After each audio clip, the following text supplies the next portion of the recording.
Bulletin breaking news చూస్తున్నాం. RJD అధినేత లాలూ ప్రసాద్ యాదవ్ కు సుప్రీంకోర్టులో చొక్కెదురైంది. గతంలో జార్ఖండ్ హైకోర్టు ఇచ్చిన ఆదేశాలను సుప్రీం పక్కన పెట్టింది.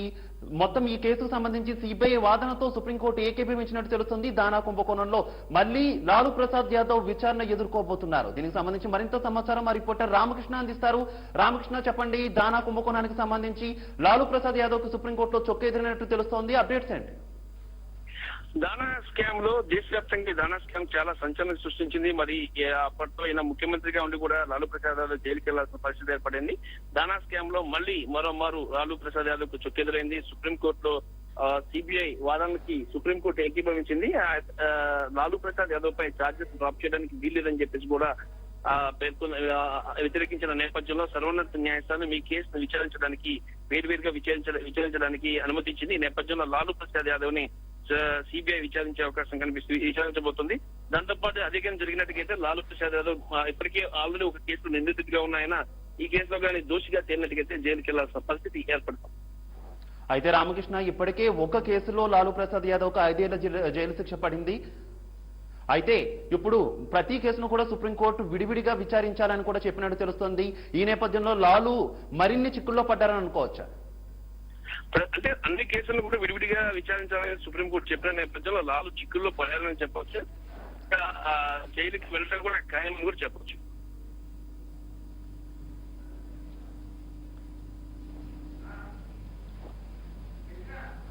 హలో రామకృష్ణ, చెప్పండి, ఈ కేసుకు సంబంధించి ఇప్పుడు ఆర్జేడీ నేతలు ఎవరైనా స్పందించారు?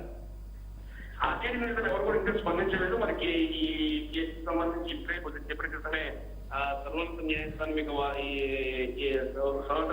యొక్క వెర్డిక్ట్ వచ్చింది. మరి ఈ నేపథ్యంలో ఇక్కడ ఈ విధంగా స్పందిస్తారు ఆర్జేడీ నేతలు, అలాగే మిగతా పార్టీ ఏ విధంగా స్పందిస్తాయి కూడా వేస్తున్నారు. ప్రస్తుతం అక్కడ చూస్తే ఆర్జేడీ ప్రభుత్వం, అక్కడ రాష్ట్ర ప్రభుత్వంలో కూడా భాగస్వామ్యంగా ఉంది. ఈ నేపథ్యంలో అక్కడ ప్రభుత్వానికి కానీ ఏమైనా చిక్కులు వచ్చే అవకాశం ఉందా? ప్రతిపక్షాలు ఏమైనా కూడా లాలూ కుమార్లను కూడా ఈ కేసుకు సంబంధం ఉందని చెప్పి ఏమైనా మంత్రి పదవులకు రాజీనామా కోరే అవకాశాలు ఏమైనా ఉన్నాయా? ఇప్పటికే ఆల్రెడీ బీజేపీ స్టార్ట్ చేసింది లాలూపై అక్కడ పొజిషన్ గా ఉన్నటువంటి. మరి ఈ నేపథ్యంలో లాలూ చిక్కులు రావడమే కదా, అక్కడ ప్రభుత్వానికి కూడా చిక్కులు వచ్చే అవకాశం ఉంది. ఎందుకంటే అక్కడ గవర్నమెంట్ లో ఒడిశా గవర్నమెంట్ కూడా పార్ట్నర్ గా ఉన్నారు. మరి ఈ నేపథ్యంలో లాలూకి చిక్కులు వచ్చే అవకాశాలు ఎక్కువగా కనిపిస్తున్నాయి. మరి ఎందుకంటే ఈ కేసు కానీ విచారణ పూర్తి అయితే లాలూ జైలుకి వెళ్లే పరిస్థితి ఏర్పడుతుంది. కాబట్టి అక్కడ రాజకీయ పార్టీలన్నీ కూడా ఇవి ఏ విధంగా సుప్రీంకోర్టు తీర్పు ఉంటుందని కూడా ఎదురు చూస్తున్నాయి. అలాగే ఆర్జేడీ నేతలు కూడా తాజా పరిస్థితిపై న్యాయ నిపుణులతో చర్చిస్తున్నారు.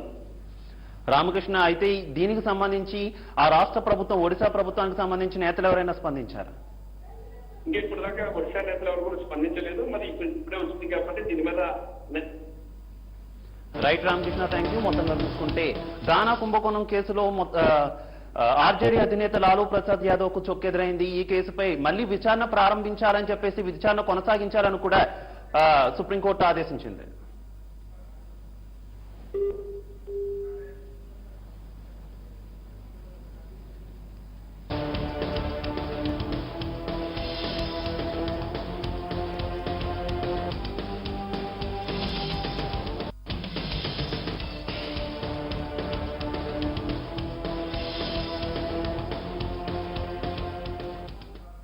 ఇక మిగిలిన అప్డేట్స్ చూస్తే